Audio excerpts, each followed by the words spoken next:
तो हमार प्यार दुखे लागल।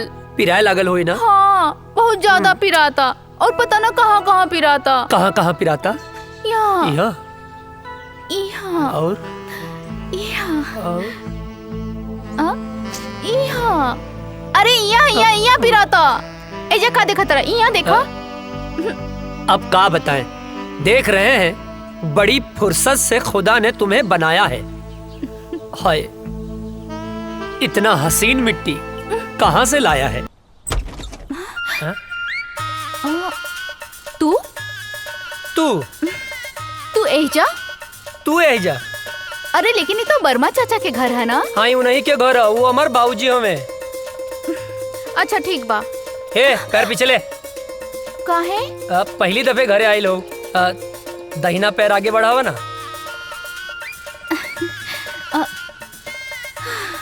लेकिन अभी तक तो मिसेज अजय नहीं बनल।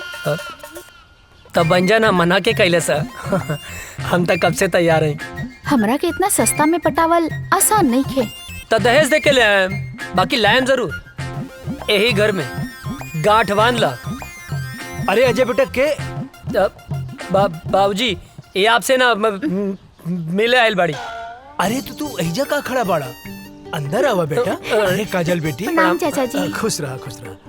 अरे भीतर आवा। ना ना ना, उ तो बाबूजी आपके घरे बोलौले रहले ना। अच्छा? तो बस टाइम पे आ जाई, उहे बतावे खातिर आयल रहनी। हाँ ठीक बा, आ जाए भाव। चल तनी, प्रणाम। खुश रहा। अरे रुका बेटी। हाँ अरे बुड़बक्के बाड़े का? हाँ बाबूजी। का कहले? अरे ना बाबूजी। हाँ हाँ ठीक बा, जाओ काजल का घरे छोड़ के आवा, जाओ। चला। डरते तो हम अपने बाप से हैं। बाप ने परमिशन दे दिया तो क्या कहना। बैठा। चला। ये बच्चा मतीन कहाँ बैठल बाड़ू? जवान हो गई लू, जवान मतीन बैठा ना। ठीक से तो बैठल बानी। जवान हो गई लू, फीलिंग नहीं किया आवत का। ए तार ढेर ना होता का? लेके चले के बता, लेके चला ना तो हम जाता नहीं। ए देवता रिसिया मत यार, बैठा। हमार मतलब है कि ऐसे बैठा कि हमरो मजा आवे और गियर भी बदल जाए। ठीक बा, चला। Thank you.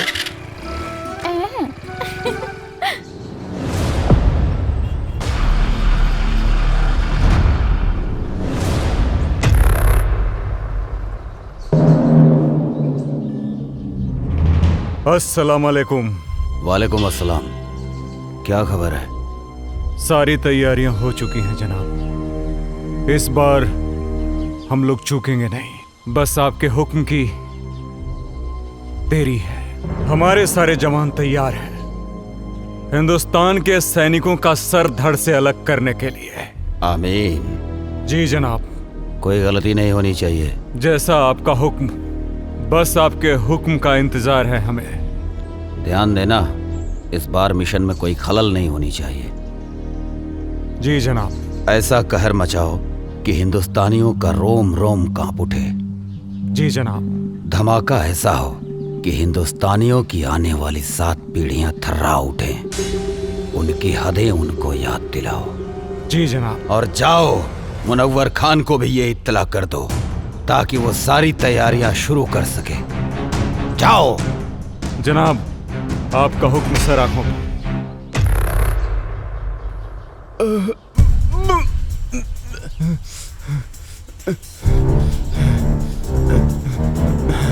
सलाम जनाब। इसको हमने इतना मारा लेकिन इसने फिर भी अपनी जुबान नहीं खोली। जनाब, हम तब से इसे बहुत बेरहमी से मार रहे हैं लेकिन फिर भी ये कुछ बताने को तैयार नहीं है। अबे सुन पाकिस्तानी पिल्ले, मेरी उम्र से क्या अंदाजा लगा रहा है बे? हमारे देश के नौजवानों में इतनी गर्मी है कि तेरे जैसे पाकिस्तानी झेल नहीं पाएंगे। अब तो तेरी गर्मी निकालनी ही पड़ेगी मुझे। बहुत फड़फड़ा रहा है साले। सुन, मैं इसकी गर्दन काट रहा हूं और तू इसका वीडियो बना और हिंदुस्तान में भेज ताकि हिंदुस्तान में कोई भी मर्द पैदा होने से सैकड़ों बार सोचे। या! वक्त की सबसे बड़ी खबर, आतंकवादियों ने हिंदुस्तानी सैनिकों और उनके ठिकानों पर हमला करना शुरू कर दिया है। उन्होंने भारतीय सैनिक का सर कलम कर जय हिंद सर। जय हिंद सर, एक बैड न्यूज़ है। क्या है बैड न्यूज? सर, अभी भी इंटेलिजेंस से खबर मिली है कि आतंकियों ने हमारे ठिकानों पर हमला करना शुरू कर दिया है। अच्छा, तुम लोग थोड़े होशियार रहो। वहाँ पे हम अपने और सैनिकों को लगा देते हैं। उन देशद्रोहियों को उनकी औकात दिखा देते हैं। It's order. Okay sir.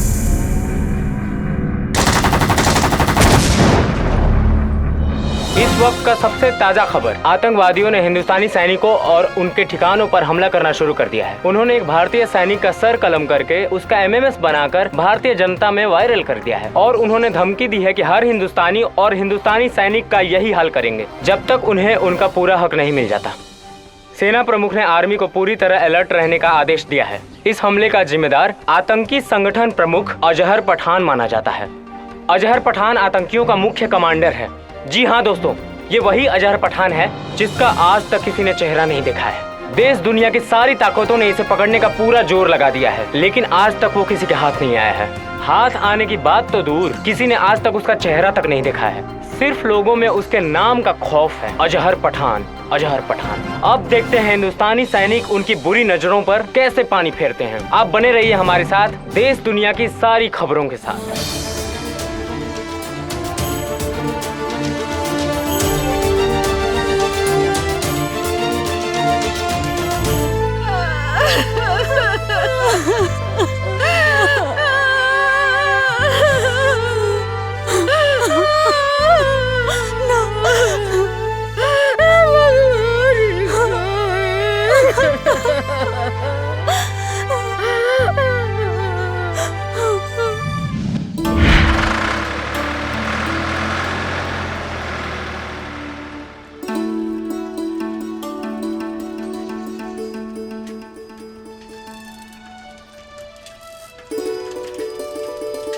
Good morning भैया। Good morning. ये साइकिल किस लिए? आप आगे आगे दौड़ेंगे, हम पीछे पीछे फॉलो करेंगे। अच्छा, ये साइकिल दीजिए तो। पर साइकिल का है। अरे दीजिए। दीजिए।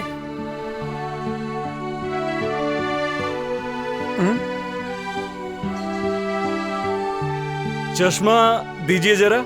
चश्मा पर काहे? अरे दीजिए। बुढ़ौती में जवानी सूझेला। कैसे लग रहे हैं हम? एक नंबर भैया। अरे अरे, बैठना नहीं है, फॉलो मी। ये भैया का ऑर्डर नहीं है, फौज का ऑर्डर है। भैया का ऑर्डर नहीं है, फौज का ऑर्डर है, बैठना नहीं है। अरे फौजी आप हैं, दौड़े हम का है। फॉलो मी, जल्दी करो वरना सजा डबल हो जाएगी। भैया गलत बात हो।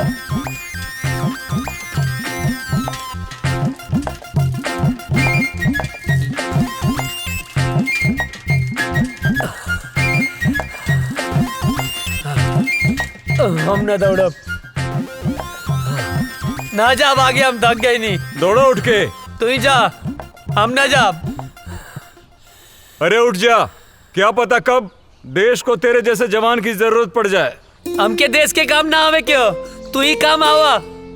अरे पगले, शरीर में फुर्ती रहेगी, ताकत रहेगी तो कभी भी किसी भी समय किसी को भी झाड़ सकता है। गांव में हमसे केहू ना भिड़ेला, जे भिड़ेला पटक के चाप देला। हाँ। अच्छा ठीक है, उठ जा भाई। आओ बैठो, बेवकूफ कहीं का। लो चश्मा अपना। दी। चल बैठ। हमार भैया।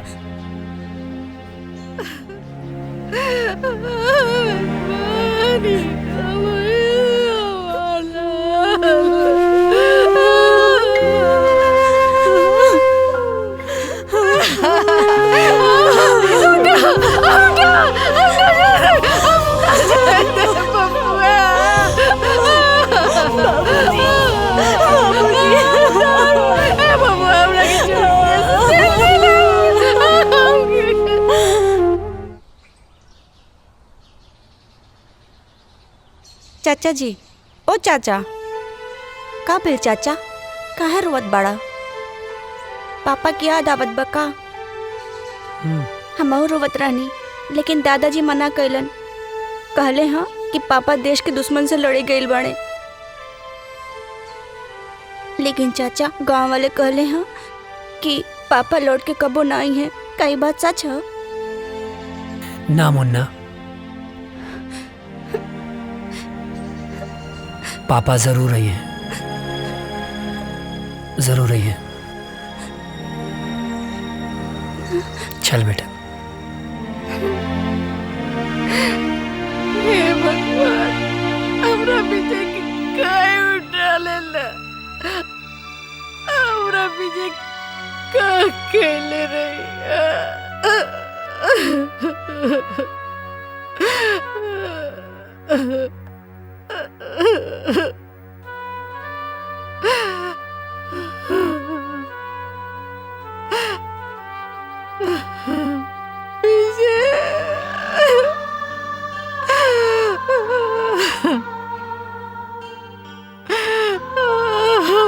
राम लखन की जड़ी टूट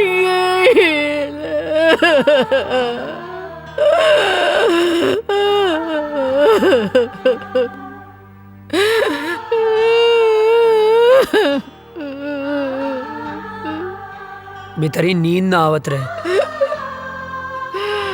तारा गोद में सो जाए। ये सब का हो गेल बबुआ, ये सब का हो गेल?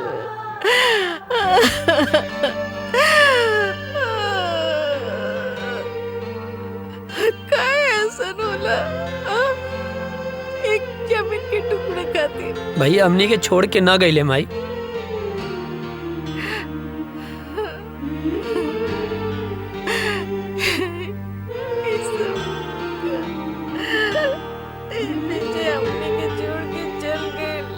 ना, ना माई, भैया हमनी के छोड़ के ना गईले, वो तो हमनी के दिल में बाड़े, हमरे तोहरे ये पूरा देश के जनता के दिल में बाड़े माई।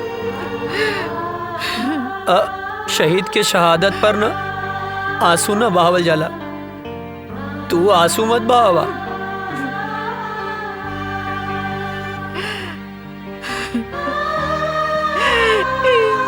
सब काहे होला? काहे होला? जमीन के चंद टुकड़ों खाती एक दूसरे को जान लेलस। काहे? पता ना। एक माई के कोकू कर देलस, हमर राम लगन की जोड़ी तोड़ देलस। पता ना माई, पता ना पड़ोसी मुल्क के हमनी के देश से कौन नाराजगी बा, पता ना। बबुआ, हमरा के छोड़ के कहीं मत जाइए, हमरा के छोड़ के नहीं तो हम मर जाएंगे बबुआ। ना जाए माई, हमरा के छोड़ के ना जाए, मत जाइए। कहीं ना जाए, कहीं ना जाए माई, कहीं ना जाए।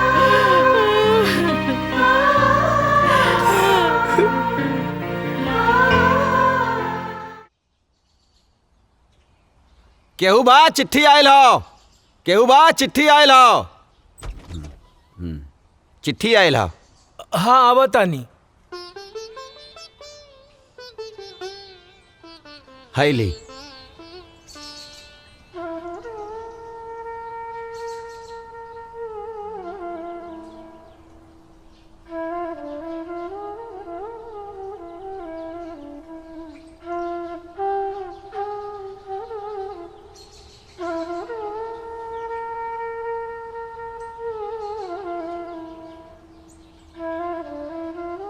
ना ना, चूल्हा भाड़ में गेल सरकारी नौकरी। हाँ? एक बेटा तो शहीद हो गई, दूसरा बेटा के हम शहीद ना होके के देव। सरकार अपन नौकरी अपन पासे रखी, कह देता नहीं। हाँ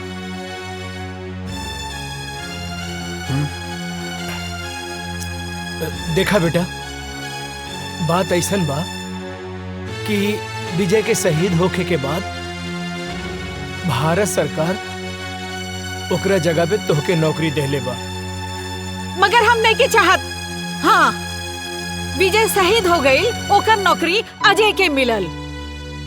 अगर अजय शहीद हो जाई तो हम का करब? बोली। अजय के माई, तोहरा दूगो बेटा बा, तब इतना सोच रहल बाड़ू? हाँ, अजय करी पूरा दुनिया माई बा, वो का सोचत हुई है? बोला कहीं तहरा के भगवान 10 गो बेटा देले रहतन नु तो खुद हम भेज देती अपने भारत माता के रक्षा करे खातिर। बुझाइल? बात करा था।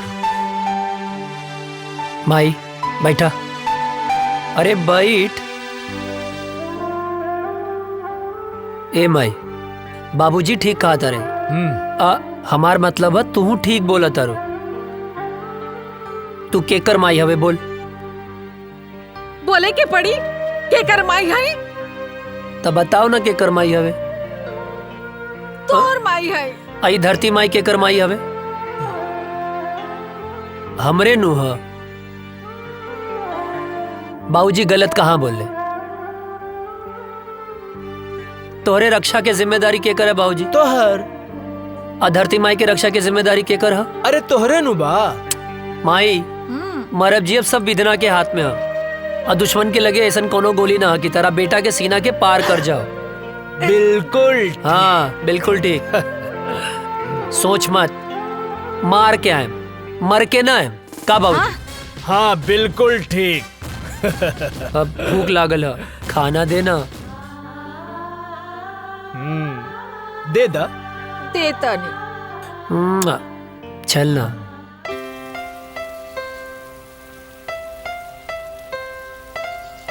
अजय, तोहार रेलवे में सिलेक्शन हो गई।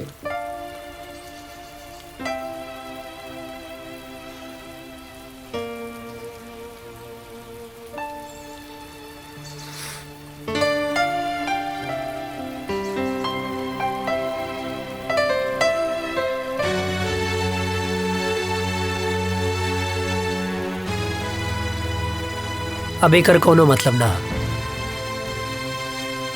हम फौजी बनब। अरे ये तो बहुत अच्छा फैसला कैला। हाँ।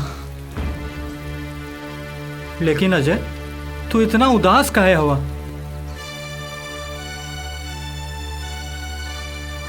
तोरा के विजय भैया के याद आवता ना? हाँ यार, बहुत याद आवता। अब ये उदासी के बोझा तू कब तक ढोईबा? देखा, जौन होके रहल तौन तो हो गए। शायद भगवान के यह मंजूर रहल। चाचा चाची, भौजी, भतीजा के समझावा, उनकर हिम्मत बना। अगर तू टूट जाइबा तो उन्हन के का होई? ठीक कहत वे यार। और उकाजल दिन रात तोरे याद में तड़पत बिया। तू तो फोन उठावे लेना। तू हमके अश्याम के फोन करेली बेर बेर।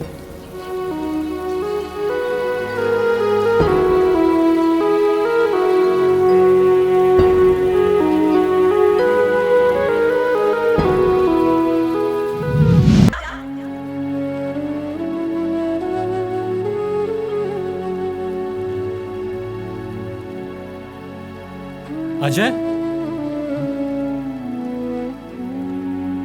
कहाँ खो गईला? कहीं ना। जाके एक बार काजल से भेंट कैला। ना करब। हम फौज में जाए खातिर माई बाबूजी के मना सकीले, पर काजल के ना मना पाई। कहीं काजल के प्यार हमार कमजोरी ना बन जाए।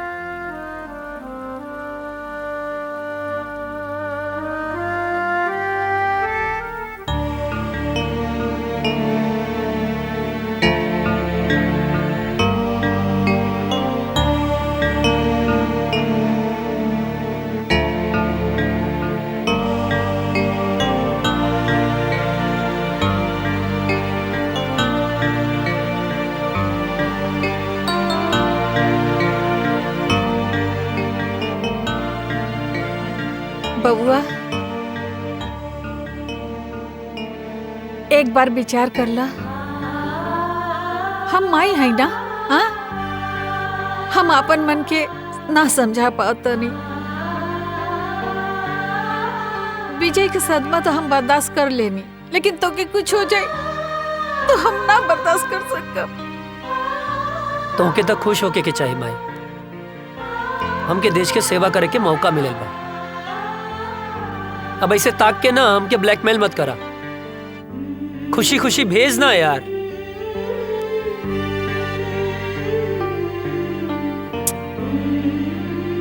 ठीक बा, तू जो भगवान तोहर रक्षा करी और हमारा आशीर्वाद हमेशा तोहर साथ रही। तोरा रक्षा करी, तोहरा ढाल बन के खड़ा हो जाए। माई माई, हमके कुछ ना होए। तो के कुछ हो जाए तो मर जाए। अरे हमके कुछ ना होई बाबा, यकीन करा। और जैसे तू माई बाड़ू वैसे धरती माई भी तो माई बाड़ी ना। हाँ, अब एकदम कुछ ना होई माई, हमके कुछ ना होई। चला चला, आवा हम बताई थे।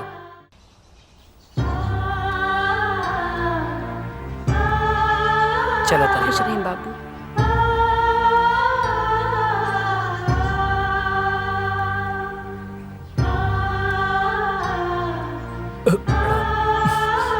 खुश रहा बेटवा और भारत माता के सेवा करा।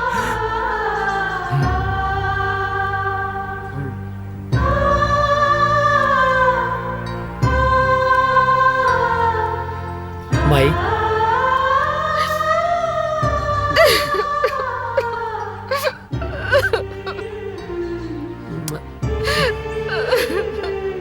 चलो तन चला, जल्दी लेट होता। चला जल्दी आ जाए।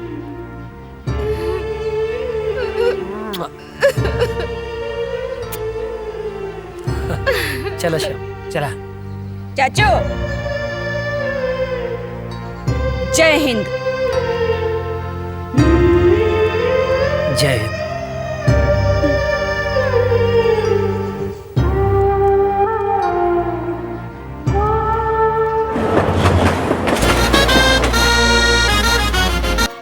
तुम्हारी ट्रेनिंग पूरी हो चुकी है। थैंक यू सर। और तुम्हारी पोस्टिंग भी वहीं की जा रही है जहां तुम्हारे भाई शहीद विजय वर्मा पोस्ट थे और आखिरी बार आतंकियों से लोहा लेते हुए शहीद हुए। अब तुम्हें देश की रक्षा के साथ साथ अपने भाई का भी बदला लेना है। Thank you sir, it's my pleasure sir. और मुझे पूरा यकीन है कि तुम भी पूरी जाबाजी और दिलेरी के साथ माँ भारती के दुश्मनों को उनकी औकात बताओगे सर। और हाँ, ड्यूटी ज्वाइन करने से पहले छुट्टी दी जाती है। जाओ अपनी फैमिली के साथ एंजॉय करो। Thank you sir, thank you so much सर। सर, जय हिंद। प्रणाम बाबूजी। खुश रहा। का हाल बा बेटा? बाबूजी ट्रेनिंग पूरा हो गई। तो बहुत बढ़िया बात। और खुशी के बात ही बा कि कुछ दिन खातिर हम घरे आवतानी। अरे ये तो बहुत खुशी के बात बा। माई कहाँ बाड़ी? कहीं गई बाड़ी। बाबूजी बोला ना रह दा, आके बताएं। ठीक। जी बाबूजी, प्रणाम। खुश रहा। अरे विजय के माई, विजय के माई, अरे जल्दी एक लोटा पानी लेके आवा, बहुत बड़ खुशखबरी बा। जल्दी आवा, जल्दी आवा।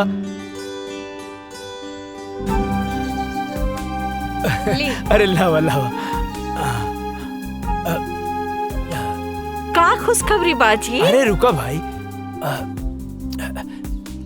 तनी मीठ चाय पीले रहनी है। इला खुशखबरी ई बा, तू ना एहने देखा ना। बोली ना। हमारा अजय के ट्रेनिंग खत्म हो गई और काले वहाँ से आ रहल बा। भगवान, ये तो बहुत ही अच्छा खबर बाजी। बानू, अब तू जा, अब बढ़िया बढ़िया हमरा बेटा खातिर आज से बनावे के तैयारी कर दा, खाए खातिर जा। तनी हमऊ खाए। सुन लो, देखा कितना खुश हो गई।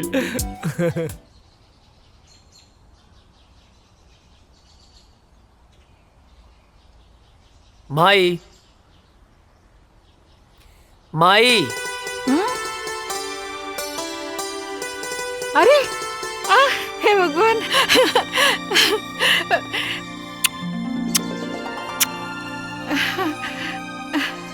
अरे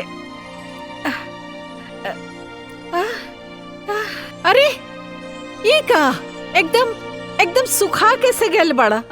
वहाँ कोनो प्रॉब्लम रहे का? हाँ माई, बहुत बड़ प्रॉब्लम रहे। का जॉन पराठवा तू हमरा खातिर भेजत रहलू ना, वो हमार दुष्ट सूबेदार रस्तवे में खा लेत रहे। हट बदमाश। अरे हमार शेर बेटा आ गइल, वाह। अरे अजय के माई, खुश रहा खुश रहा। हाँ बेटा हमार शेर आ गइल। अजय के माई। हाँ जी। चीता के जाने लू? वो का होला? वो होला सबसे दूबर। हाँ? बाकी एक बात सुन ला, सबसे आगे उहे रहेला, जैसे कि हमार बेटा। चाचा हमारा खातिर कर ले लह। तोहरे लिए। श्याम, हाँ दे। इला। अरे भाई हम पाकिस्तानी ना, ही सब पाकिस्तानी लोग का का दाय करिए कर हा। पप्पी। अभी ना इधर। यार भी। हाय शाबाश। इले। इतना सा। तहु तो इतना सा बाड़े। जब बड़ हो जाइबे ऐसन वर्दी पा जाई, त तोहरो के बड़गन मिल जाई। का बाबूजी? एकदम बिल्कुल ठीक। जा खेला। जब बना गाँव के शेर तू। और बाबूजी आप ठीक बानी ना? हाँ। अरे यार, राजा दशरथ और कौशल्या माता और राम की मिलाप हो गई है तब तो चल के कुछ काम काज कर लिहल जाओ भाई साहब। ई का बगत रहे छोटन?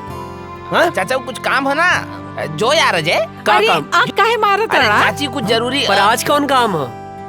हाँ मैं इधर आता नहीं, हमारा कैसा मालूम बा कि तू इधर आता रहा, तोरा कैसा मालूम बा? हाँ मत अच्छा। ढेर बोला मत। हाँ, हम कहते नहीं, चला चला रुक जा। अरे भाई चला। ड्रेस अरे चेंज तो कर अरे लेने आवा दे। ना। अरे चाचा जी अरे रे रे जो पता ना कौन काम रहे रे? कौन काम?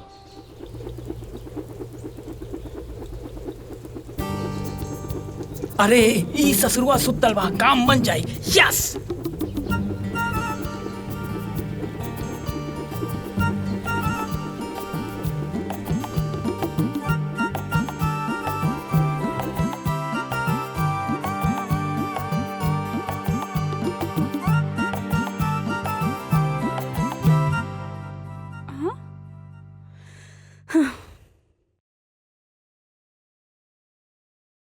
हे भगवान, कितना अच्छा सा झाड़ू लगावत हनी, फिर भी पता नहीं कहाँ से कागज आ जाता। हवा भी तो ना चलता।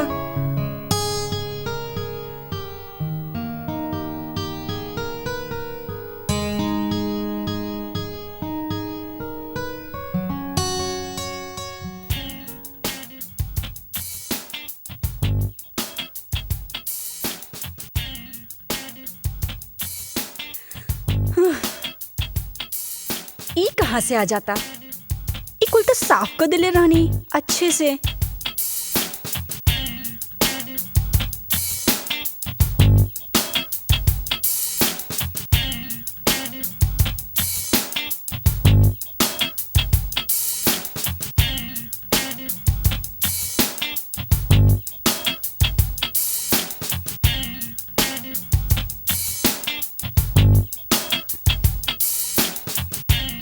अरे रे रे रे रे रे, हम बानी हम।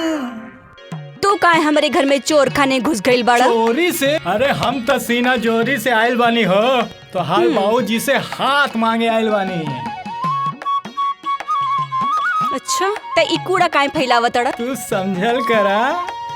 धत, तू बड़ा ऊ बड़ा। लागे तो हमार जादू तोरा पे चल गइल बा हो। जब ऐसे पीछे पड़बर राजा, तब जादू चलिए जाई। हमके यही दिन के बहुत दिन से इंतजार रहल। अरे कविता, कहाँ मारू? अरे जल्दी से एक गिलास पानी तो लेके आवा बेटा। हाँ बोल ना। अरे अच्छा यार छूट जाते हैं। कहाँ? हाँ ठीक बा, हम गमला में छूट जाए। हाँ। अरे कविता, कहाँ बाड़ू? अरे हम काहे छुपे? अरे हम तो तोहर बाबूजी से तोहर हाथ न मांगे आइल बानी। धीरे धीरे बाबूजी जाग गई बड़े। अच्छा, एक तरह हाथ मंगवा ना, तब बाबूजी हम दोनों जाने के काटती हैं। अरे बिटिया का करे तारू, जल्दी ले आओ पानी। तू चिंता ना करा, हम तोहर बाबूजी के समझा ना ले। हाँ? अच्छा बाबूजी के समझा ले बा। अरे बात के समझो। एगो आदमी ना घर में घुस आइल रहे और बाबूजी ओकरा के ना मार मार के आज वो टूटल टांग लेके बाजारे में भीख मांगता। का बात करा तू? हाँ। टूटल टांग? अरे हम भीख ना मांगा। सुना हमके कहीं छुपा देना। कहीं छुपा दे। हे भगवान बचा लिया हमको। कुछ नहीं करा हम। हे भगवान। अरे बेटा कविता कहाँ रह गईलू? इली बाबूजी आगे नहीं। का बिटिया काहे इतना देर लगा देलू पानी लावे में? अरे बाबूजी गिलास धोवत रहनी है। अरे बाप रे, इतना सुंदर लड़की के ऐसा राक्षस ऐसा बाप। हे भगवान बचा लिया। अरे हम 100 किलो के लड्डू चढ़ा दे, प्लीज हमके बचा लिया। हमारे हाथ पैर टूटे वाला बा। हम भगवान हम कबो पीछा नहीं करब। भगवान बचा लाना। हम जिंदा हमके बचा लो भगवान बचा लो।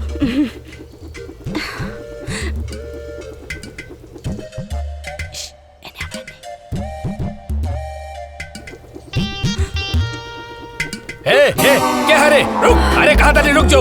अरे कहाँ भागे था रुक। अरे कहाँ तानी रुक जो। अरे के बड़ा। अरे कहाँ जाबे भाग के रुक जो। बाप रे पकड़ ले रुक जो। कहाँ भाग? अरे तोर इतना हिम्मत? हाँ मेरा घर में घुस गई ले। तोर इतना हिम्मत? हमके माफ कर दे। चल तोहरा क्या भैया हम तो से का कहत रही ना। हमके दांते कटलस। हे भगवान कल्याण की रक्षा करी हो। आपका करी। रुका कहाँ भाग के जाइबा तू? रुक जो। हम तोहरा के छोड़ब ना। कहाँ भाग के जाइबे? रुक बताओ तानी।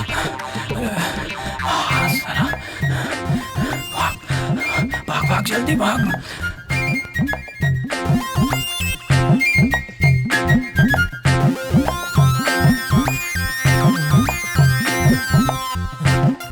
लगता भाग गए।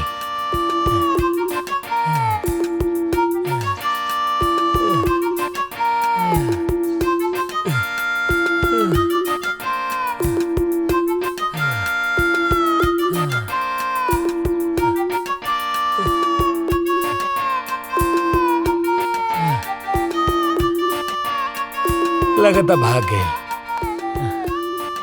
खैर वो हमके चाहे जब मिली हम ओकरा के छोड़म ना। चाहे जब मिली हम ओकरा के छोड़म ना।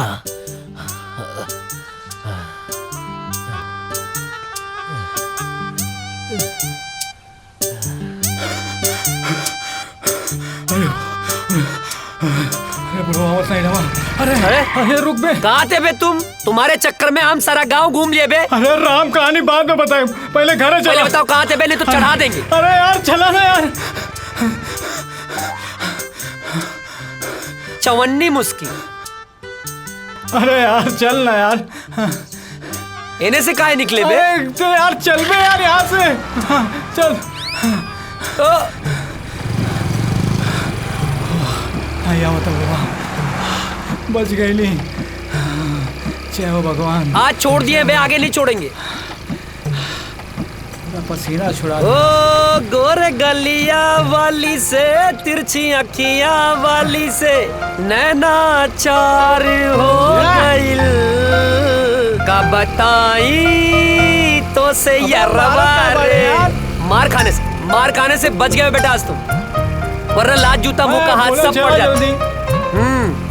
गोरी गलिया वाली से तिरछी अखियां वाली से नैना चार हो गइल। का बताई है का भाई पर भइल का रह रे। का करत रहली हम? अरे वो सब हम बाद में बताई। सरऊ मुहूर्त देख के बताइबा। हाँ अरे बट ये सब तोहर बतिया अच्छा नहीं लगेला। पनिया से बचाएंगे बस। का बताई तो से यरवारे हमरा प्यार हो गए। तो बताओ ना मारत काहे बाड़े? चुप कर, खाना खाइबे? हाँ। ए माई दू जगह खाना लेके आओ, हमरे साथे बुक्कड़ भी आइल बा। कल्याण? हाँ फेमस हो गई ले बे। अच्छा हाँ हाथ धो ले।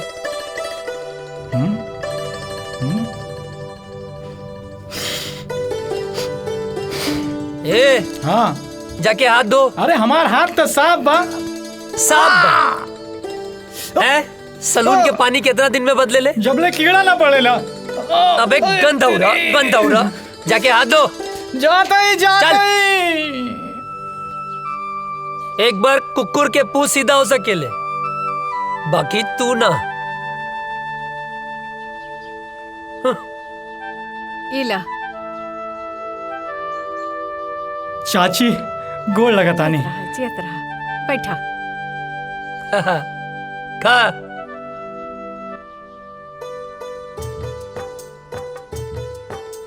ए चाची, हम तो ठीक बानी, बाकी हमार बड़की भौजी कहाँ बानी?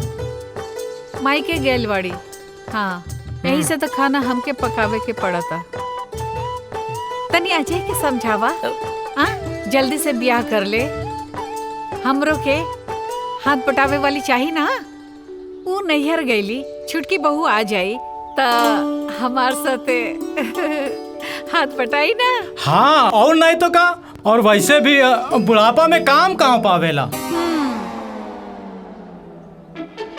ढेर ना होता। नहीं। बहाव के रोक, गति के धीमा कर। हाँ। ओकरा के काहे धमकावा ताड़े?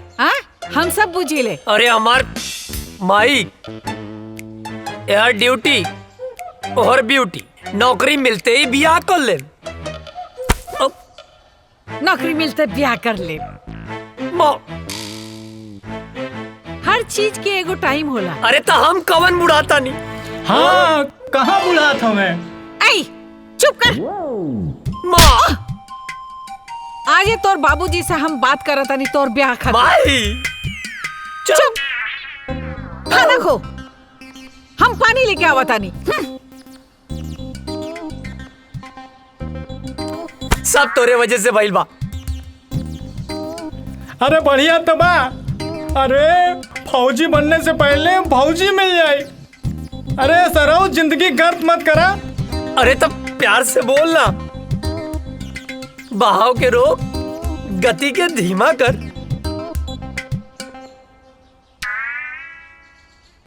अरे यार, तुहार तो ब्याह हो जाए, हम तो साला झलवे बजाते रह जाए। सुन, तू चिंता मत कर। तू जिंदगी भर अस्तूरा न चले बे। ये कुकुर मुत्ता नियन शकल मत बनाओ। तोरा जान के का नाम है? समान। अरे तोर प्राण रे। कविता। अगर हमार कविता के और पढ़ लेलस ना तो हम जान दे दे। तोर जान इतना सस्ता हो? कविता के अब तो से बियाह हम कराएंगे। हमू देखा तानी के बीच में आवता नफरत और जंग में सब जायज होला। नहीं, जायज होला। खाना खा।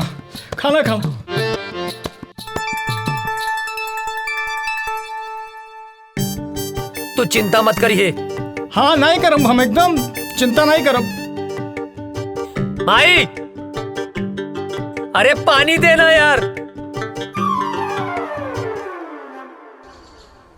सुना बिटिया, हाँ बाबूजी। हम जाता नहीं कुछ काम से। हाँ, थोड़ा ध्यान रखिए। हाँ ठीक बा बाबूजी।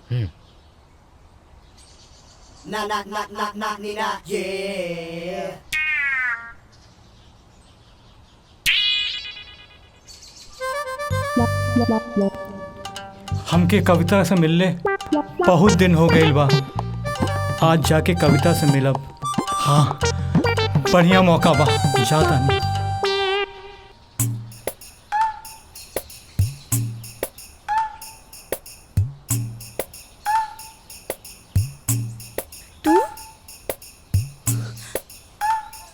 इतना दिन बाद? कविता, ये बात सही बा। हम तोहार बाबूजी से डराइला, लेकिन यो बात सच बा कि हम तोहरे बिना जी ना सकेंगे। आज हम एगो फैसला कर ले बानी कि हम जियब चाहे मरब, लेकिन ब्याह तोहरे संगे करब। कल्याण, तू हमरा से इतना प्यार करेला? हाँ, अपने जान से भी ज्यादा।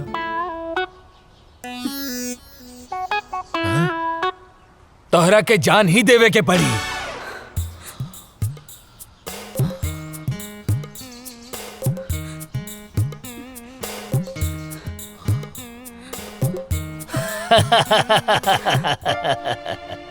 प्यार भी करेला और डर भी लगेला। हाँ? हम दरअसल देखे के चाहत रानी कि तू हमरा बिटिया के सच्चा प्यार करेला कि नहीं। काहे से कि जे सच्चा प्यार करेला ना ओकरा में हिम्मत अपने आप आ जाला। और आज हम बहुत खुश बानी कि तू सच्चा प्यार करेला और हिम्मत दिखौला। अब हम निश्चित हो गए बानी कि तू हमार बिटिया के ध्यान रखबा, ओकरा प्यार करबा।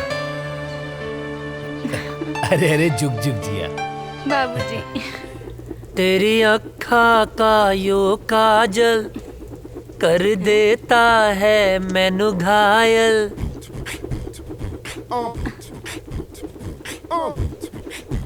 कहा रे हेने आओ। छोटा पटाखा बड़ा धमाका। हाँ? भाग यहाँ से भाग। अरे बबुआ, जेकरा खातिर इतना फीट फाट होत बड़ा ना, तारा बाबूजी ओकरा बाबूजी से मिलके बात पक्का करे खातिर गैल पड़े। हाँ? सच्ची माई? हम जाना तानी तोहार जान कहाँ अटकल बा। अरे अजय के माई, अजय के रिश्ता पक्का हो गई। हाँ, अब सुना तू एक बात कान खोल के सुन ला। दिग्विजय सिंह फौजी के बेटा के बियाह हट तनी घर के बढ़िया से एकदम जगमगा दिया। हाँ, ताकि लोग आए देखे देखते रह जाए। ठीक ना? हाँ ना बेटा? हाँ बाबू। हाँ, ठीक बा। Thank you Mai. Thank you बाबूजी। तेरी अखा का यो काजल कर देता है मैनू पागल। नर नर नर नर नर।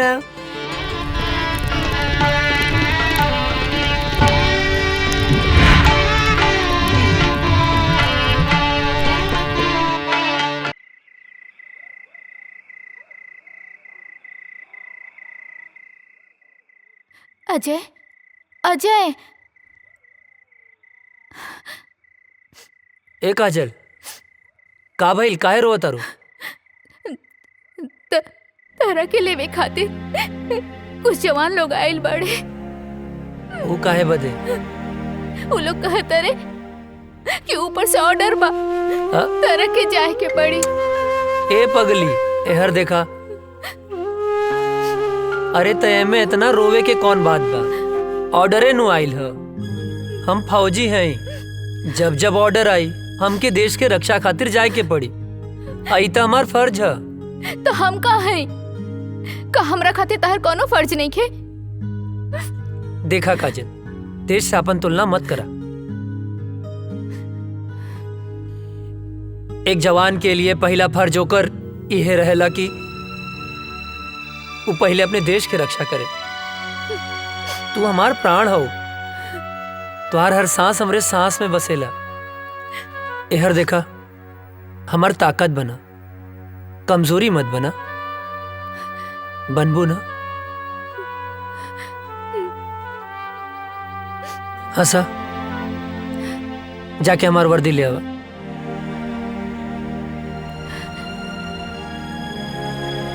पगली कहीं के।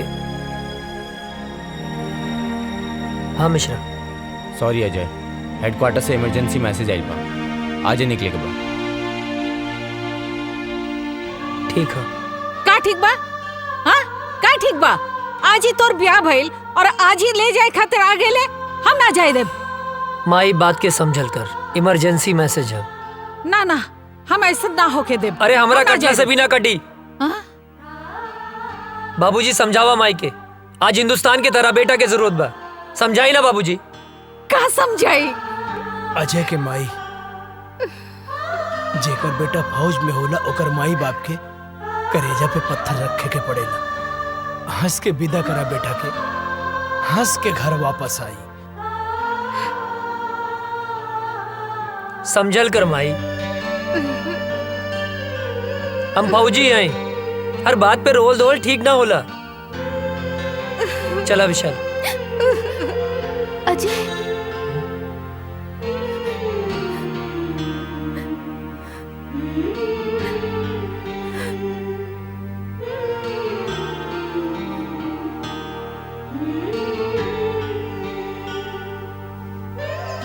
जल्दी आए।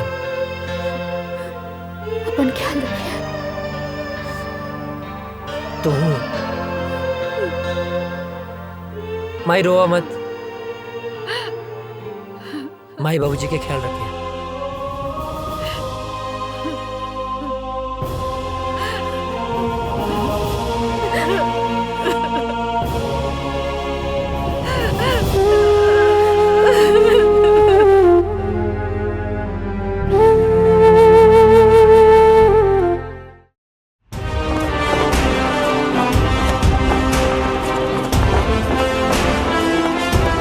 गांव का सफर कैसा रहा अजय? बहुत अच्छा सर। माँ और बाबूजी सब ठीक हैं? एकदम बढ़िया सर। चलो ठीक है, साइन करो और आज से ड्यूटी ज्वाइन सर।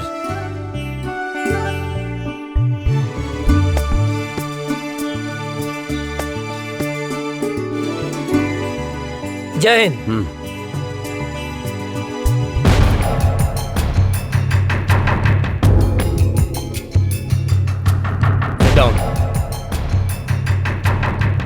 सर, अचानक इमरजेंसी मीटिंग बुलाने का मकसद? अभी अभी गुप्त सूत्रों से पता चला है कि ये पाकिस्तानी आतंकवादी हमारे देश के खिलाफ साजिश कर रहे हैं। सर, वो घुस चुके हैं तो पकड़े भी जाएंगे सर। और वो एक बड़े प्लान के साथ गुजरात, राजस्थान और कश्मीर के भीड़ भाड़ वाले इलाके में बमबारी करने वाले हैं। बहुत जल्द वो लोग उस प्लान को अंजाम देने वाले हैं। वो किसी भी हद तक जा सकते हैं। जी। और आश्चर्य की बात यह है कि हमारे देश के ही कुछ लोग उनकी हेल्प कर रहे हैं। हमें चौकन्ना रहना होगा। वो हमारे देश के किसी भी कोने में हमला कर सकते हैं, तो हमें उन्हें किसी भी प्रकार से रोकना होगा। अजय सर, तुम पूरी तरह से अभी अलर्ट हो जाओ। सर। राम सिंह, तुम ऐसा करो, सीमा से सटे जंगल के इलाके में बटालियन के लिए सारी व्यवस्था उपलब्ध कराओ। जय हिंद सर।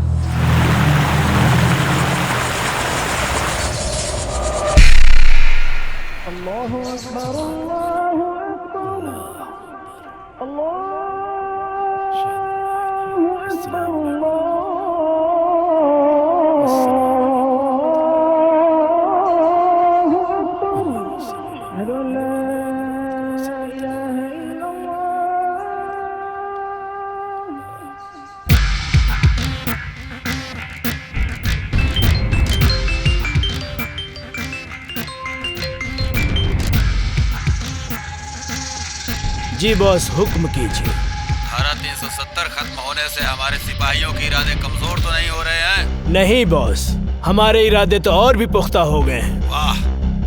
कश्मीर हमारा था, हमारा है, हमारा ही रहेगा। इंशाअल्लाह। इंशाअल्लाह। आगाज तो उन्होंने किया था, खत्म हम करेंगे। बहुत खूब, आमीन।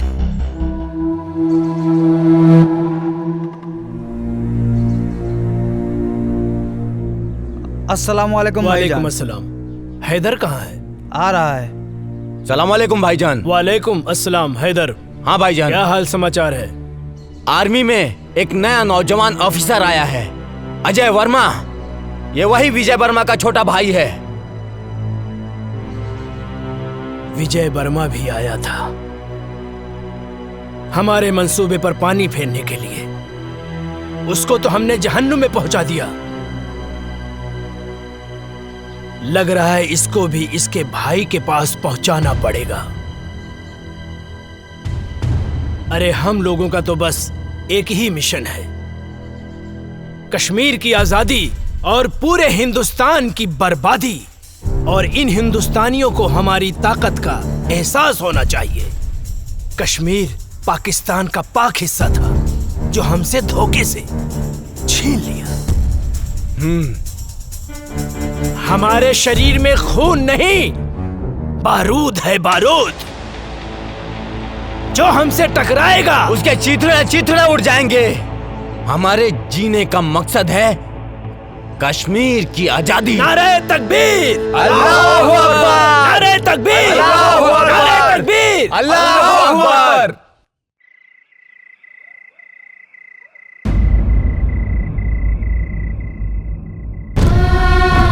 हे भगवान, हमारा सुहाग जहां भी होके सही सलामत होके।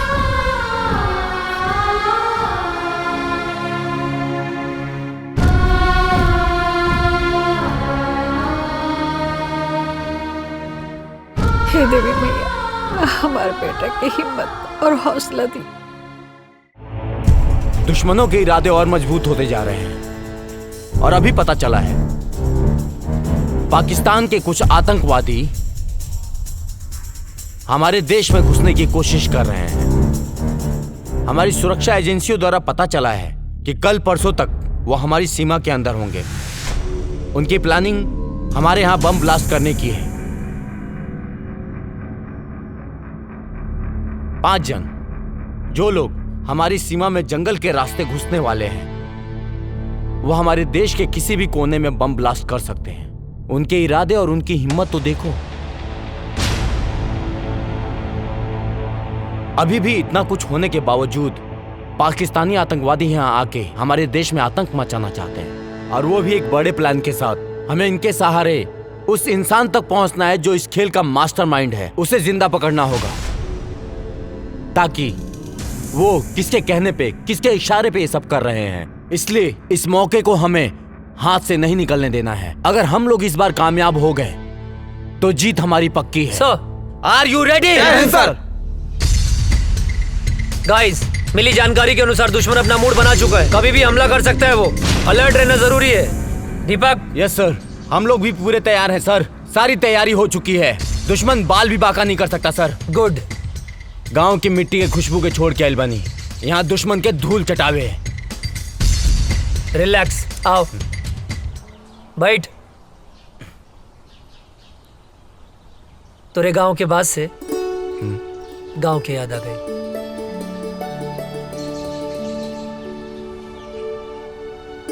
भाभी के फोटो है का?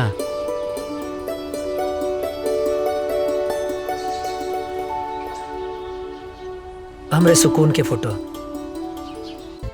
सर सर सर, कहाँ खो गई नी?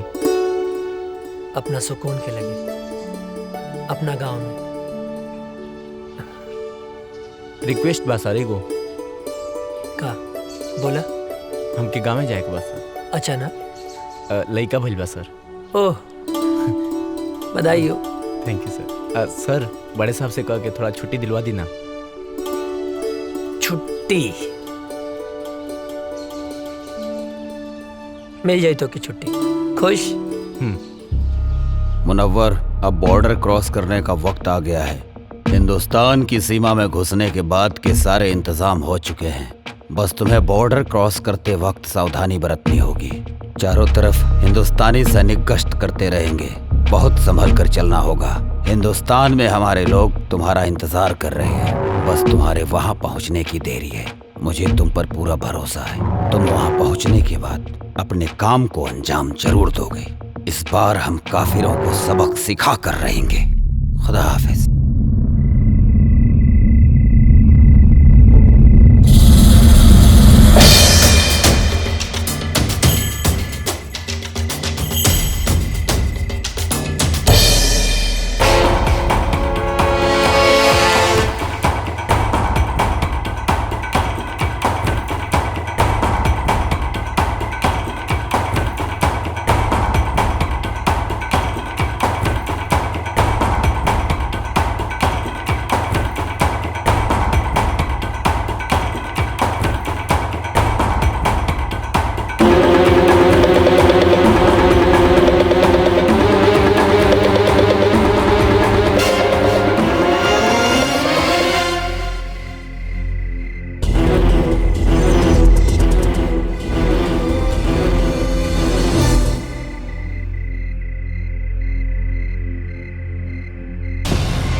चलो आओ, आ जाओ।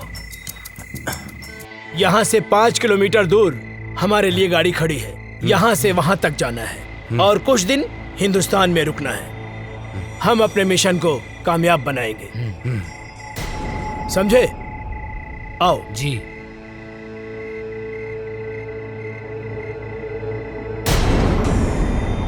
इस तरफ से आ जाओ।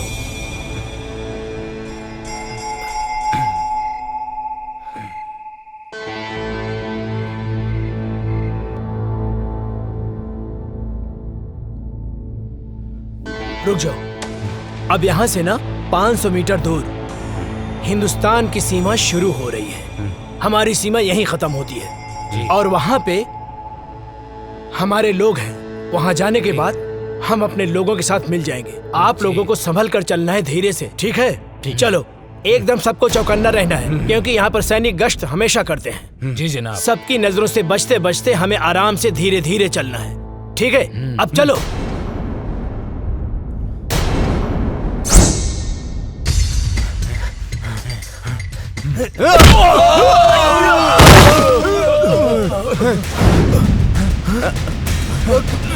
कहाँ गया? किधर गया? किधर गया? कौन है? कहाँ गया? किधर गया? चलो। जी जनाब।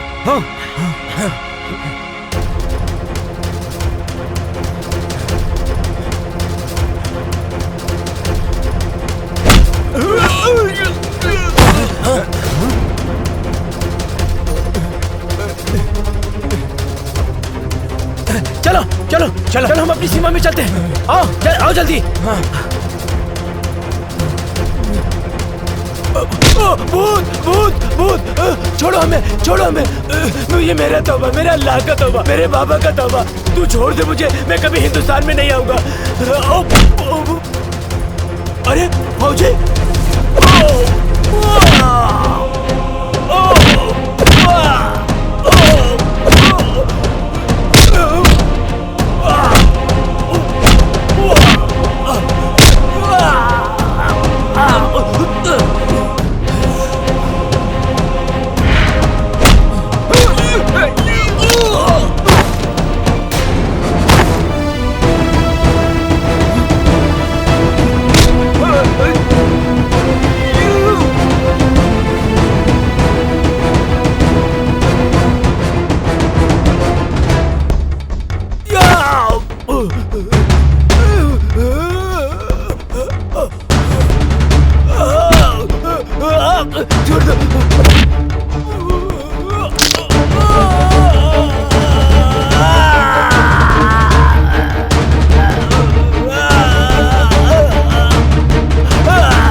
हिंदुस्तान जिंदाबाद बोल। जिंदाबाद।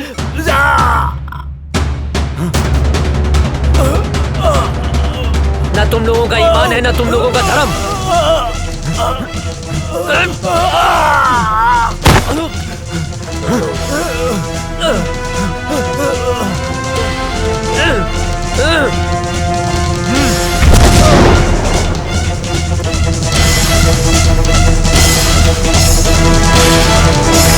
अभी अभी खबर सामने आई है कि आतंकवादियों और हिंदुस्तानी सैनिकों का आमना सामना हुआ है, जिसकी वजह से कुख्यात आतंकवादी मुनव्वर खान हिंदुस्तान की गिरफ्त में आ चुका है। जी दोस्तों, हिंदुस्तानी सैनिक पहले से अलर्ट थी और जैसे ही कुख्यात आतंकवादी मुनव्वर खान हिंदुस्तान के सीमा में प्रवेश किया, वैसे ही बहादुर सैनिक अजय वर्मा ने अपनी जान की बाजी लगाकर उनका मुकाबला किया, जिस वजह से खूंखार आतंकवादी मुनव्वर खान पकड़ा गया। दुख की बात यह है कि उस मुठभेड़ के बाद से ही अजय वर्मा का पता नहीं चल पा रहा है। खूंखार आतंकवादी मुनव्वर खान से पूछताछ जारी है और अभी भी लापता अजय वर्मा को ढूंढने का प्रयास किया जा रहा है।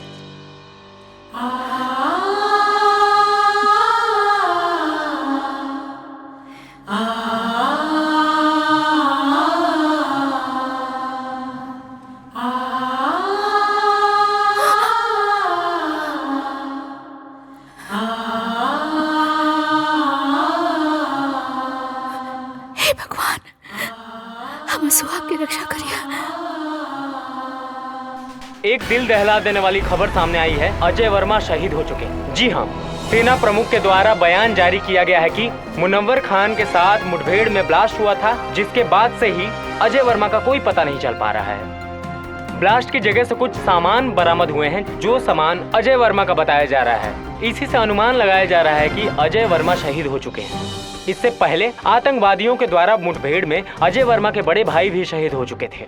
अजय वर्मा को ढूंढने की बहुत कोशिश की गई, लेकिन कुछ पता नहीं चल पा रहा है। ब्लास्ट वाली जगह से अजय वर्मा के कुछ सामान मिले हैं, जिससे ये अनुमान लगाया जा रहा है कि अजय वर्मा शहीद हो चुके हैं। आप लोगों को एक जानकारी और दे दूं, कुछ ही दिन पहले आतंकवादियों के द्वारा हुए हमले में अजय वर्मा के बड़े भाई शहीद हो चुके थे। अब अजय वर्मा की इस खबर से पूरा देश शोक में डूबा हुआ है। सोचिए, अजय वर्मा के माँ बाप के दिल पे क्या बीत रहा होगा, जिनके दोनों जवान बेटे देश की रक्षा करते करते शहीद हो चुके हैं। अभी कुछ ही दिन पहले अजय वर्मा की शादी हुई थी। उनकी नई नवेली दुल्हन, जिसके हाथ से मेहंदी के रंग भी नहीं छूटे थे, बेचारी विधवा हो गई। जरा सोचिए, उस शहीद के विधवा के दिल पर क्या बीत रहा होगा। शोक प्रकट करते हुए सेना प्रमुख ने वीर शहीद अजय वर्मा को श्रद्धांजलि दी और उन्होंने बताया कि अजय वर्मा के इस शहादत को पूरा देश नमन करता है। और सेना प्रमुख ने यह भी बताया है कि मुनव्वर खान के पकड़े जाने पर आतंकवादियों के सारे मंसूबों पर पानी फिर गया है। अभी मुनव्वर खान से पूछताछ जारी है। पूछताछ में बहुत ही अहम सुराग मिलने की आशंका है। आप लोग बने रहिए हमारे साथ देश दुनिया की नई खबरों के लिए। तब तक के लिए जय हिंद। आतंकवादियों ने भारत पर फिर हमला किया, जो काफी तादाद में थे। आतंकवादियों ने फिर से हमला किया, कई जवान शहीद हो गए, लेकिन आर्मियों ने आतंकी सरदार मनोहर खान को अपने गिरफ्त में ले लिया है। लेकिन दुख की खबर ये है कि अभी तक अजय वर्मा की कोई खबर नहीं मिली। बम के धमाके को देखते हुए ये अंदाजा लगाया जा रहा है कि देश के लिए लड़ते लड़ते वो शहीद हो गए। दिग्विजय भैया के बड़ लड़का पहले ही शहीद हो गए रहल। अजय ही रहल परिवार के आधार, वो शहीद हो गई। अब उनके परिवार पे का बीती। दिग्विजय भैया के दिल पे पहाड़ टूट गई। मिल गई शांति, मिल गई शांति ना। हम पहले मना करत रहनी कि हमरा बेटवा के ना भेजी, मगर हमार केहू बात मानी तब ना।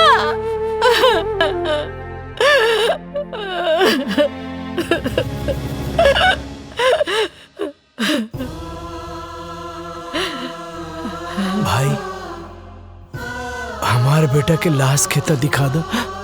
बाबूजी, विस्फोट इतना जोर से फैल रहा है ना,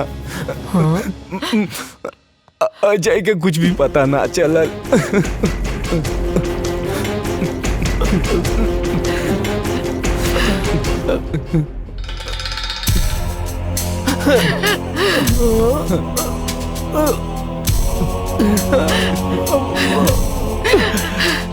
मिल गई शांति, मिल गई ना। हमार बस के आखिरी दिया बुझ गई। माई, का भइल? इतना काहे रोता रू? हाँ? और ये फोटो पर माला? हाँ? बहू, हमार बेटा अजय देश के खातिर शहीद हो गए। ना बाबूजी, ना। ये का कहा तनी आप? हाँ? ऐसा नहीं क्यों हो सकत? हाँ? माई, देखा, तू रोआ मत। हाँ, अजय जिंदा हवन। तू काहे रोत बाड़ू? हाँ? अरे, तोहर माथा फिर गइल बा का? हाँ? अपन जिंदा बेटा के शोक मनावा तारू? हाँ? कहा तानी कि जिंदा बाड़े? हाँ? देखा, हमारा अजय के धड़कन सिर्फ हम महसूस कर सकता नहीं। हाँ? हमरा के इनका धड़कन महसूस हो रहा बा। नहीं मान सकत, अजय जिंदा हुआ। बहुत हिम्मत बता रहा मैं, लेकिन अब हमार दोस्त अजय जिंदा नहीं खा, शहीद हो गए बाड़े। शर्म नहीं आवत? हाँ? एगो फौजी होके एगो जिंदा फौजी के शहीद बोला तारा? शहीद हो गई? हाँ? ना, वो शहीद नहीं हो सकत। कोनो दुश्मन के बम या गोली में इतना ताकत नहीं खे कि हमार सुहाग के हमरा से छीन ले। हाँ? माई, देखा, तू रोआ मत। हाँ? देखो, तू शांत हो जा। हाँ, अजय है, जिंदा हुए अजय, वो जिंदा हुए, जिंदा बड़े। हाँ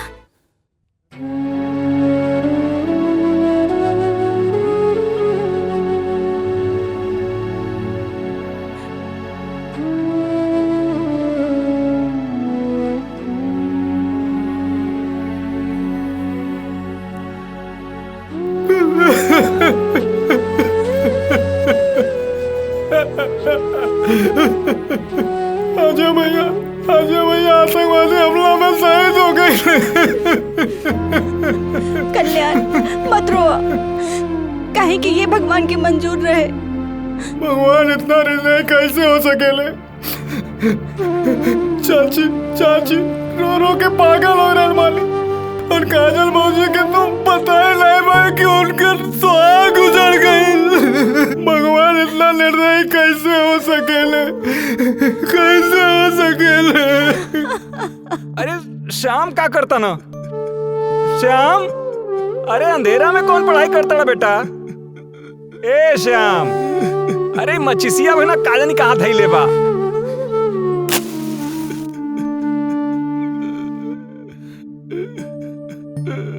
अरे इधर रोता श्याम, का भइल बेटा? काहे रोता बेटा? का भइल? का वो अजय बोलत रहे कि आतंकवादी हम तोहरा के ना छोड़ब, तो ओकरा के ना छोड़े के चाहत रहे ना, तो हमके काहे जोड़ के चल गइल?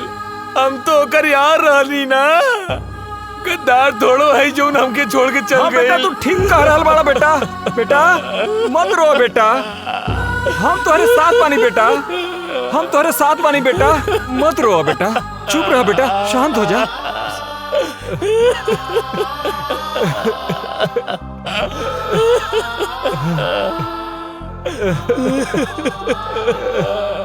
चुप हो जा बेटा, चुप हो जा बेटा, बेटा चुप हो जा बेटा, चुप रहा बेटा, चुप हो जा बेटा।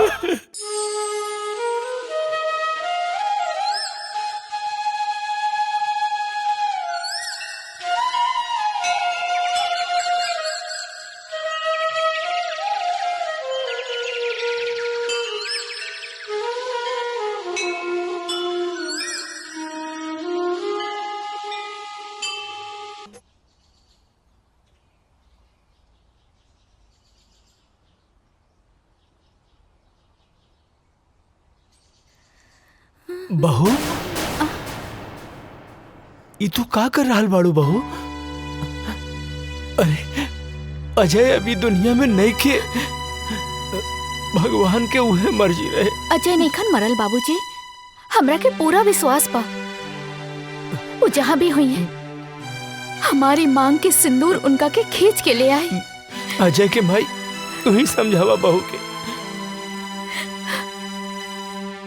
बेटी बाजी, हमरा के विश्वास पा वो जिंदा हुए। हाँ बेटी, सब ठीक हो जाए, भगवान पे भरोसा रखा, सब ठीक हो जाए। रउआ बिल्कुल ठीक कहा तानी। देखी रउआ जैसन उचित समझी वैसन करी, हमरा कौनो एतराज नहीं के। चला काजल। कहाँ? बिटिया अभी तहार उम्र ही का बा, ये पहाड़ जैसी जिंदगी कैसे कटबू तू? यही से हम फैसला कैले बानी कि हम तोहार दूसर बियाह करब।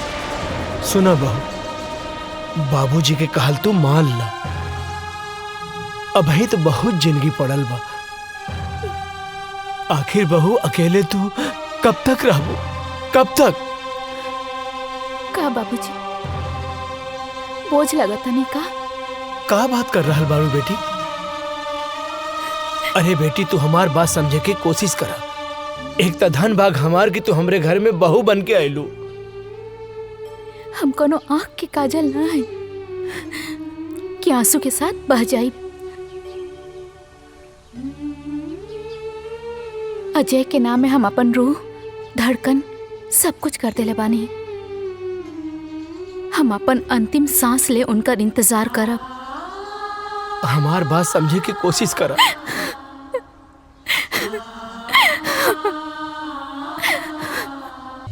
मुनव्वर खान, सच सच बता, बता कौन है तेरा बॉस और कहां कहां तुम लोग की प्लानिंग है ब्लास्ट करने की। तू ऐसे नहीं बताएगा। लगता है तुम्हें हिंदुस्तानी आर्मी का पावर दिखाना पड़ेगा। मुनव्वर खान, तू हिंदुस्तानी फौज के कब्जे में है। आज हिंदुस्तानी फौज तेरे साथ क्या सलूक करेगी तू सोच भी नहीं सकता है। बता सच सच, बोल तेरा बॉस कौन है? बोल बोल बोल।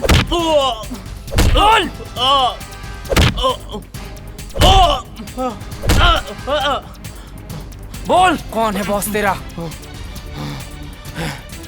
ए फौजी, तू ना चाहे मेरी जान ले लेगा ना तो अभी नहीं बता सकता मैं, समझा? मैं कुछ नहीं बता सकता, मैं मर जाऊंगा लेकिन नहीं बता सकता, समझा? तू ऐसे नहीं मानेगा, तुझे 3rd डिग्री देना ही पड़ेगा। बोल कौन है बॉस तेरा और क्या मकसद है तुम लोगों का? नहीं बता सकता। चल जुबैर, फोन लाओ।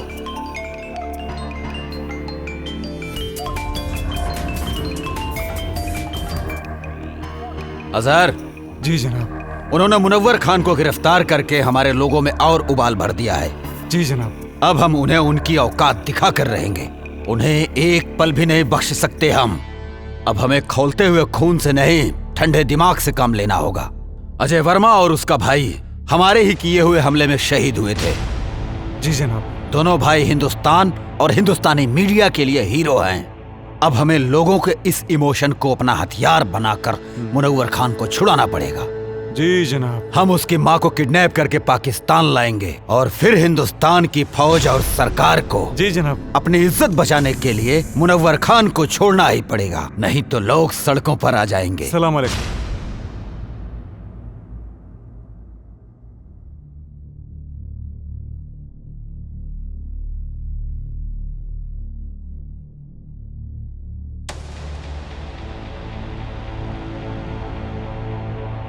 हे देवी मैया, हमार कलेजा के टुकड़े के काहे छीन ले लो।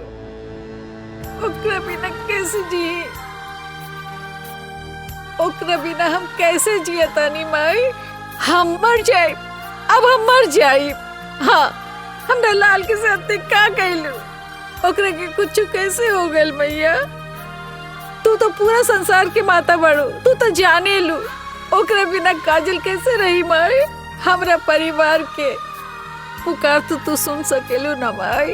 हाँ, तू तो जाने लो, ओकरे बिना हम ना रह सकब। ओकरे के कुछ कैसे हो गए?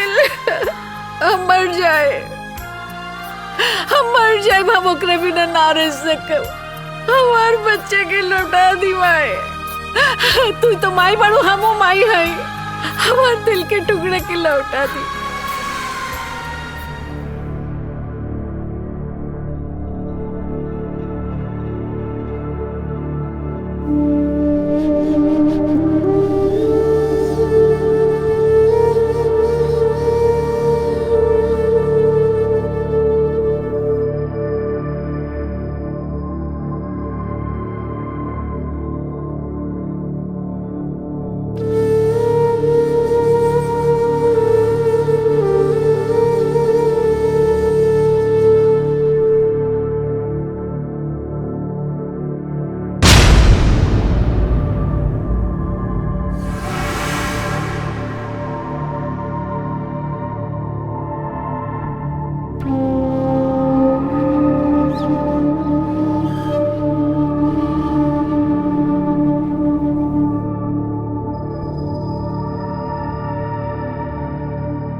कौन जगह?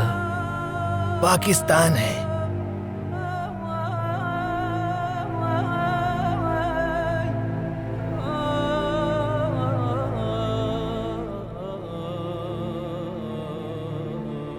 हम यहाँ कैसे हैं?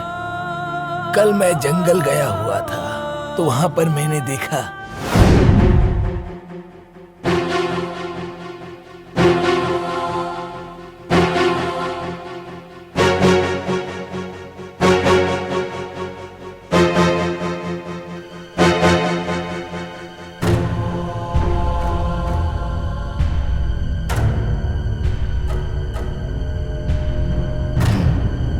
ये कौन है?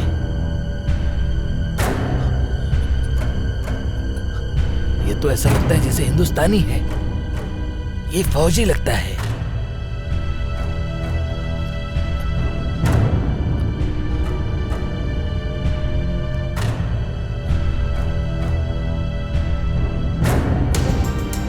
इसे हमें बचाना होगा। अगर किसी ने देख लिया तो प्रॉब्लम हो जाएगी। वैसे भी हिंदुस्तान पाकिस्तान एक ही तो था। कुछ लोगों ने इसको बांट दिया। या अल्लाह।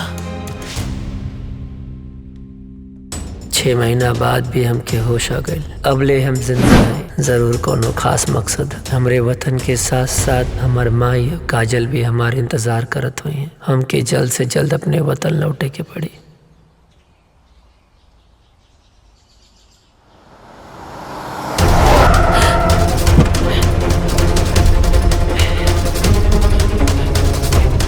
बुढ़िया, चला। अरे हमरा के कहे पकड़ा था।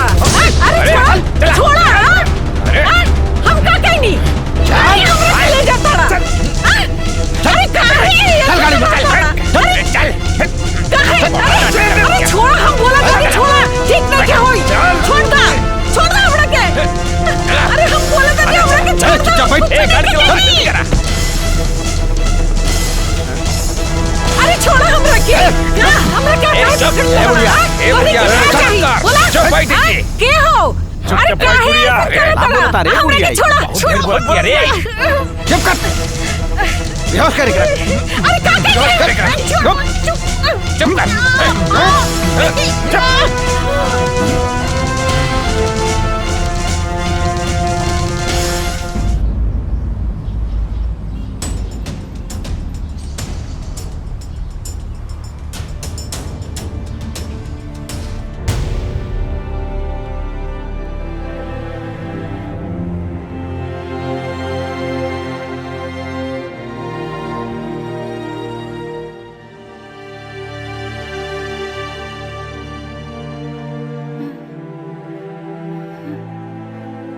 ये हम कहाँ बनी?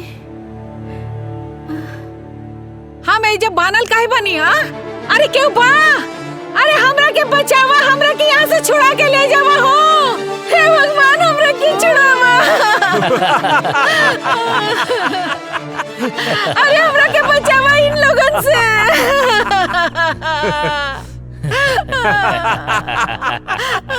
क्या बड़ा तू लोग? काहे के हमरा के यहाँ ले आल बड़ा?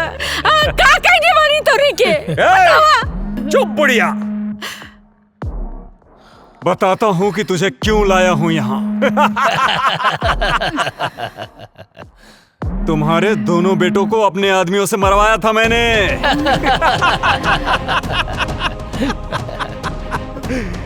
सुन, तुझे मैं किस लिए लाया हूँ वो मैं तुझे बताता हूँ।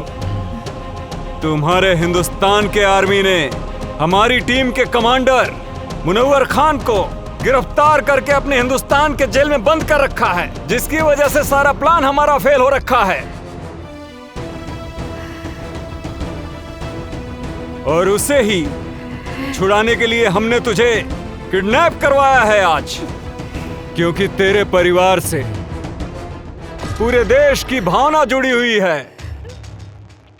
ये बुढ़िया सुन, अगर 24 घंटे के अंदर अंदर मुनव्वर खान को हिंदुस्तान सरकार ने नहीं छोड़ा तो हम तुम्हारे साथ जो करेंगे ना, उसे देखकर सारे हिंदुस्तानियों की रूह कांप जाएगी। और अभी 24 घंटे होने में कुछ ही समय बाकी है।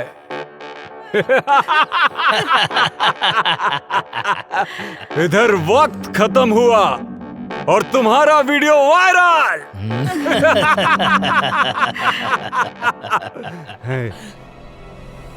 और उधर सरकार के खिलाफ जनता का विरोध, और विरोध इतना भयानक होगा कि मुनव्वर खान को हिंदुस्तान सरकार को छोड़ना ही होगा। वक्त तो अब खत्म होने वाला है, उससे पहले एक आखिरी बार हिंदुस्तान सरकार को वक्त देने दो। भगवान तू लोग के कभी ना माफ करिए। हाँ दरिंदो, हमरा के छोड़ी, हम बेकसूर बानी, हमरा के काहे पकड़ के रख ले बड़ा।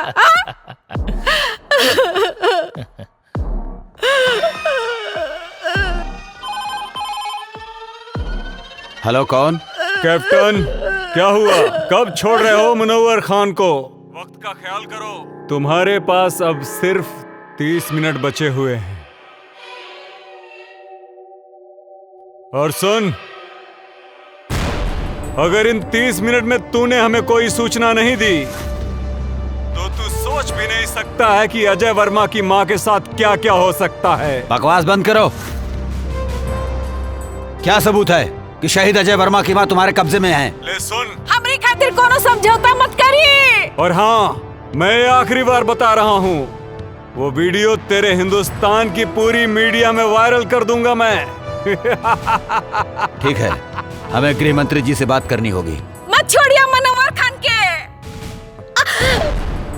चुप बुढ़िया, बहुत चपर चपर करती है। जय हिंद सर। सर, आतंकियों ने मुनव्वर खान को छुड़ाने के लिए शहीद अजय वर्मा की मां को किडनैप कर लिया है। जल्दी एक्शन लेना पड़ेगा सर। जब तक मैं न कहूं कोई कदम मत उठाना। ओके सर। इस मसले का हल सोच समझ के करना पड़ेगा। और हाँ, इसकी जानकारी लीक नहीं होनी चाहिए। मेरे अगले कॉल आने तक का इंतजार करो। ओके सर। जय हिंद सर। हेलो अजहर, क्या खबर है? जी हुजूर। हिंदुस्तानी फौज कब रिहा कर रही है मुनव्वर को? जनाब, अभी कोई खबर नहीं आई है मुनव्वर खान को छूटने की। फिक्र मत करो, खबर जरूर आएगी, क्योंकि वो बुढ़िया हमारे कब्जे में है। इस बुढ़िया को हम लोगों ने बांध के रखा है। अगर मुनव्वर खान को नहीं छोड़ा तो हम लोग आगे की कार्रवाई शुरू करेंगे। बहुत खूब, सारे सिपाहियों को चौकन्ना रखो, बस हम भी वहाँ पहुँच ही रहे। हमें आपका इंतजार है।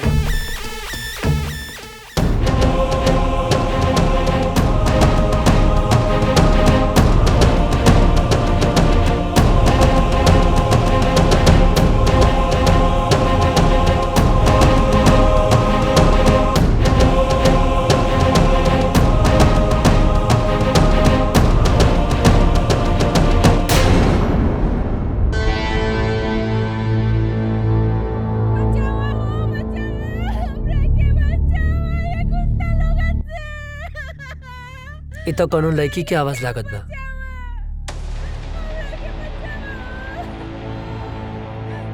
ना, हमें चक्कर में ना पड़ सकीला, न तो ये लोग के पता चल जाए कि हम इंडियन हैं। लागत है ज्यादा मुसीबत में बाड़ी। का करी भगवान?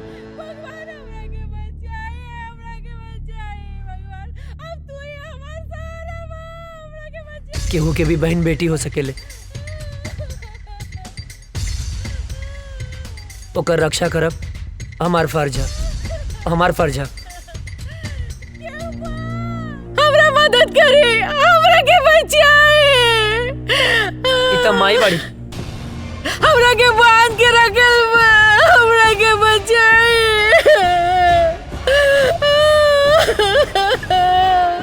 हम का करी माई है, रुक जा।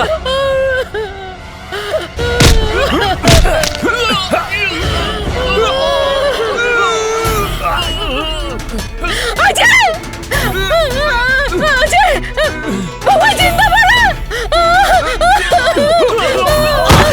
हे भगवान! क्या लगल? कैले बनी।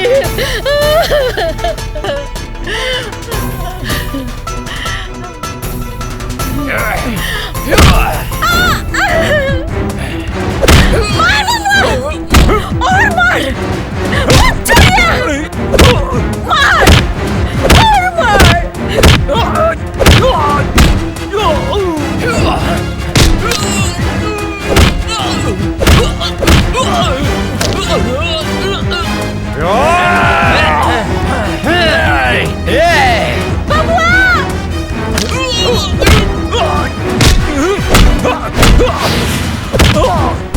विजय के ये लोग मर ले रहे बबुआ।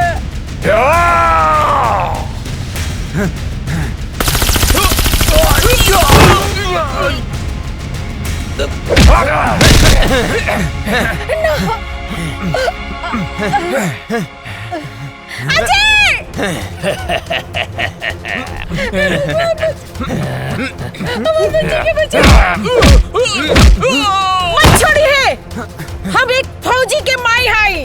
मार बेटा, इन्हीं के छोड़िए मत। कूद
बिना वजह छेड़ते नहीं, और कोई हमें छेड़े तो उसे छोड़ते नहीं। फाड़ दे कलेजा दुश्मन के घर में, हिंदुस्तानी उसे कहते हैं।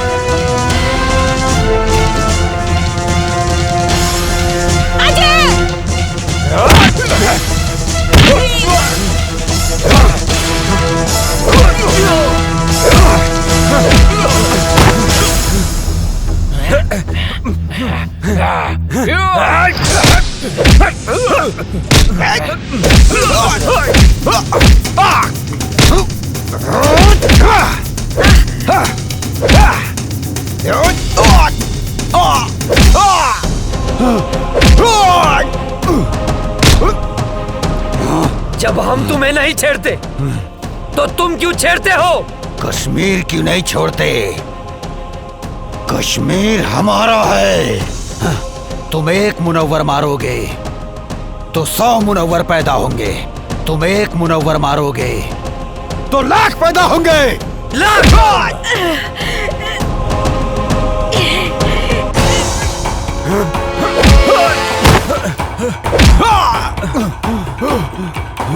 भेजे में शांति से बात घुसती नहीं है क्या?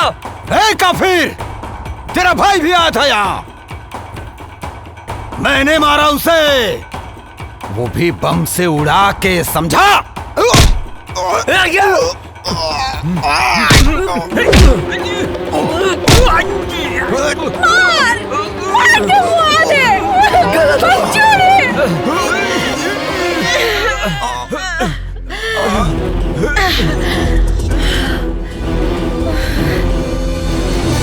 तुझे क्या लगा मेरे भाई को मार के सांस बंद कर दूंगा तेरी, जान ले लूंगा तेरी, तेरे इसी पाकिस्तान में मार डालूंगा तुझे। हिंदुस्तानी हूँ मैं, अजय!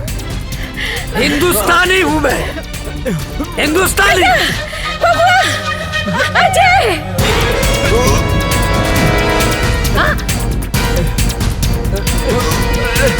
बेटा!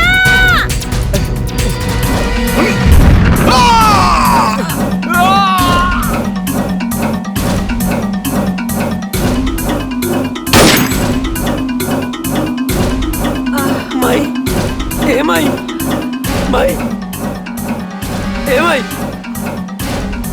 ए माई उठना, देखना तोर बेटा गेल माई, ए माई उठना माई, आँख खोलना, हाँ माई, अजय तोर बेटा, अजय बेटा, हम काले रानी ना के हम आ जाए, देख आ गए नीना, कहाँ रहला माई के छोड़ के इतना दिन?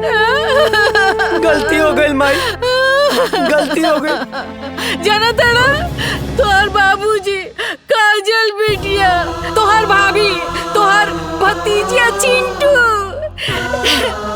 यहाँ तक कि पूरा गांव हमार बबुआ के हमार अजय के इंतजार करत रही। बेटा तू हमने के छोड़ के कहाँ गई? कहीं न जाए मैं।